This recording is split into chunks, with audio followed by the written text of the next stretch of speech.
was in elementary school, maybe about the fourth grade or so.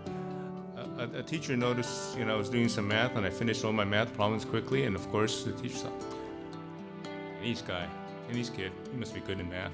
Decided to give me some more problems. Well, it didn't take very long for the teacher to notice I didn't know what the heck I was doing. So throughout my time in school, though, I was stereotyped as, hey, it's the Asian guy. He can do the math. He can do the math. So maybe that was positive, not too big of a problem.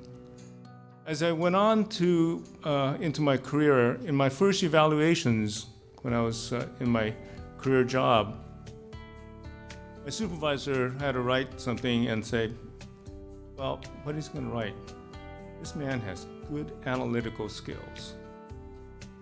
That's good. I think I might have okay analytical skills, just like I think I was okay in math. What about the rest of what I can provide to the organization, to my work? And not much was mentioned. And throughout that career, though, that was the issue. Man has good analytical skills. And later on, hey, Jack knows about diversity. He's a person of color. He can do diversity. He can deal with that. What about the rest of my skills in terms of leadership? Having a vision, trying to make some other contributions to the organization. So I didn't get as far as I wanted, although I did okay in my career.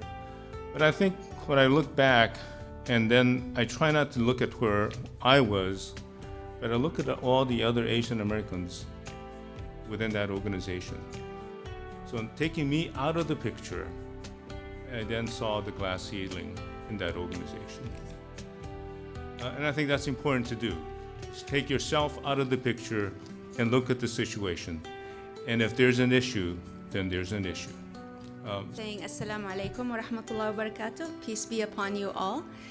This is the general greeting in the Muslim community, and I appreciate you including me here today. So I was asked to share my story, and I have a lot to share. First one is, how is my English? Thank you. Every time I go to a store, people start talking to me slowly, as if I am just learning English, and I start talking to them back faster English and with more complicated words for them to kind of like hint. I live here, I studied here, I belong here. Still, it doesn't register. So thank you for acknowledging my English is okay. This is for everybody else. So I came to America. I was 16 years old. And when I came here, I felt like God has lifted me and put me in heaven, literally.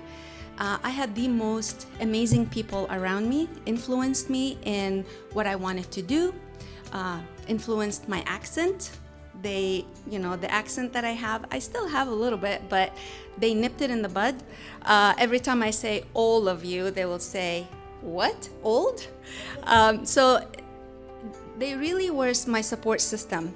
And this is really what I thought the face of America is. Those people who helped me, who lifted me, showed me the love. I came here as an orphan.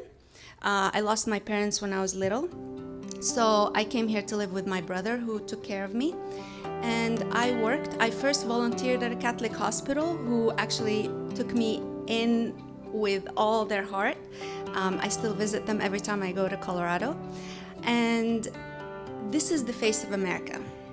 People who opened their hearts. America opened everything for me. I was born and raised in a country where I was not able to study in the university because of where I'm from. Even though I'm born and raised in that country, but yet I was not able to study there unless I have like a higher status and so on. So when I came here, I was shocked by everything offered to me. And I loved it. I was like, this is amazing. Like, God loves me. I love America. God bless America, always. And then, I graduated. I started having kids. And then September 11 happened. It changed my life. It changed my kids' life. It changed our traveling. It changed everything. I felt like everybody started kind of looking at us a little different. Wearing the hijab obviously gives it away that we're not from here. Even if I had blue eyes, green eyes, whatever, still wearing the hijab, which is the scarf, tells a lot. And people just kind of like you. It's as if you're carrying a flag with you. And the hate started coming out, where people, anytime they see the scarf, even though we Muslims hate what happened, we condemn what happened, they still think we are part of it. We are the cause of it. So every look that was looked at me at that time, I felt as if I was to blame for whoever died. Mother was a first generation Lebanese American here. And my mother is full Lebanese. My father is English Canadian, so I am half Lebanese American and half English Canadian. My skin color was a lot darker when I was younger, especially in the summer. I would get beautiful golden brown. My family would tell me how beautiful I was, but at school that was a very different story. So I have very early memories from even being in preschool and being excluded playing with the children for the color of my skin.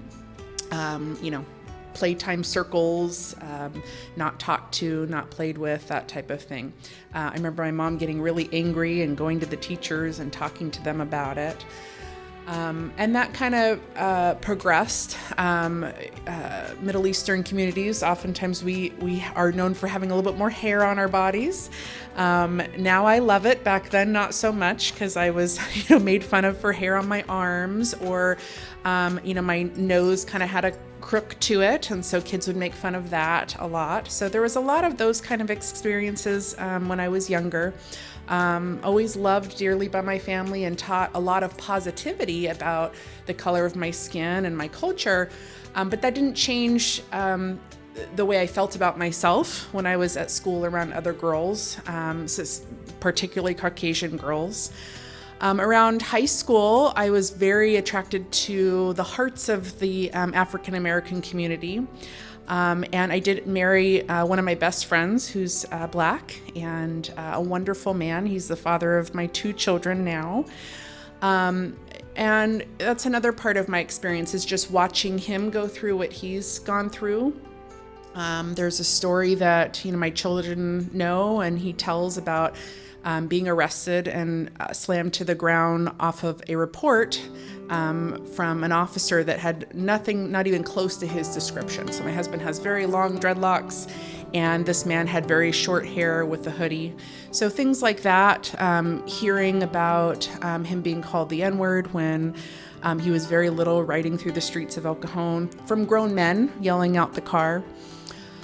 And that kind of brings us to my children and the struggle that I experience with my little ones. I have a beautiful daughter who also gets very dark, especially in the summertime, and she's 11. And then I have a little boy who's 8 years old. He's a handful.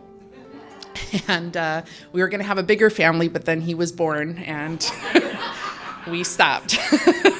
So he is 3 children in one, for sure. So they're very athletic. They're beautiful children. I have struggled helping my daughter just love her skin color. A couple years ago, it was more about her hair. She always wants to have straight hair, like her friends at school, always begging me to straighten it. We're always trying to teach her how beautiful her hair is, having her watch videos. I don't know if anybody's seen the Dove Love Your Curls commercial, but it was a great one for her. And then more recently, as she's, hit puberty and kind of doing little kid flirting stuff with boys, she's been talking about, Mommy, whenever I think a boy might think I'm cute, the first thought that comes into my head is, well, he wouldn't really think I'm cute because of my skin color. So no matter what we've taught her, no matter how much we educate her, when she doesn't have appropriate representation of other girls that look like her in the school system, this is what happens to her psyche. And then the most recent story I want to tell actually happened about a week ago. My son has a couple of friends at school that he came home and said that they were calling him the N-word over and over and over again at school, kind of to taunt him. And, you know, they're 8. I don't even know if they know what that means, but I know they're hearing it somewhere. And this was also, I mean, either way is not okay, but this was also not with the A at the end. This was with the ER at the end of that word. So it was extremely derogatory. And we were kind of coaching him on what to do and how to talk to the teachers. And then he came home to play video games, and he had his little headphone mic on. And my husband took the mic to try to change some settings. And my husband heard these 2 boys say it in the mic about 10 different times, over and over and over again. So my husband then said, okay, this is Elliot's father, and you're in big trouble now. Now you have me really upset. This is completely inappropriate. You're not going to be talking like that to my son ever. And dead silence, right? So we did contact the principal, the teacher, the parents. One parent responded and said, I'm so sorry, that's completely inappropriate. The principal responded and said that. And one of the little boys did come up to Elliot and apologize and say, I'm so sorry, I didn't know what it means. Please forgive me, I'll never say it again. The other, and that is the same parent that apologized to us. And the other little boy said nothing, and the other parent said nothing. And the principal, although she handled it, did not get back to us, which I'm a little bit disappointed in.